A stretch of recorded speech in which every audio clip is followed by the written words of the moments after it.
Daataan IMF fi US Bureau of Economic Analysis guddina biyyoota addunyaa bara 1980 haga 2025 nominal GDP isaaniitii fi akkasumallee saffisa guddina dinagdee isaanii kaa'eeti jira.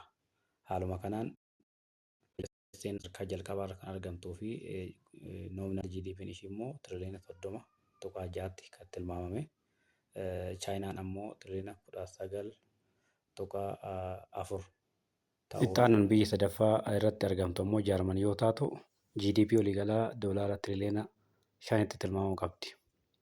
Sadarkaa afuraffaa irratti haala ajaa'ibaatiin isteetii Ameerikaa kan taate Kaalifoorniyaan biyyoota addunyaatiin dorgomuudhaan GDPdhaan sadarkaa afuraffaa irratti doolaara tiriliyoona 4.3 afuraffaa irra taa'uu dandeesseerti.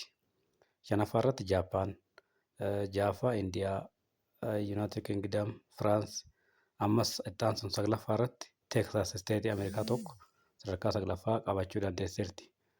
Haaluma kanaan kurnaffaa irratti Itilii kan argannudha.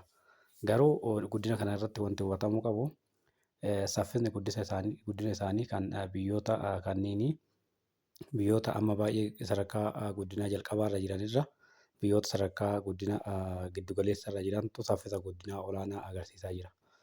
Haa ta'uti tarree daataa IMF fi US Bureau of Economic Analysis kana keessatti Itoophiyaan sadarkaa qabattee argamuu baattuyyuu daataa Goldman Sachs yeroo darbe naannoo Febraarii 2026 baasirratti baroota ittaananii dhufan jechuunis 2075 irratti sadarkaa guddina GDP addunyaarraa 17ffaarra teessiseeti jira. Yoo kun sirrii ta'e Itoophiyaan sadarkaa guddinaa bal'aa qabaachuu isaa nutti agarsiisadha.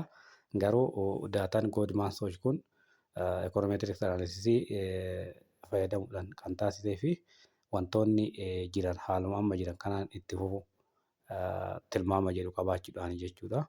Galatoomaa peejii kanaaf foloo gochuu hin dagatinaa. Yeroo gaarii.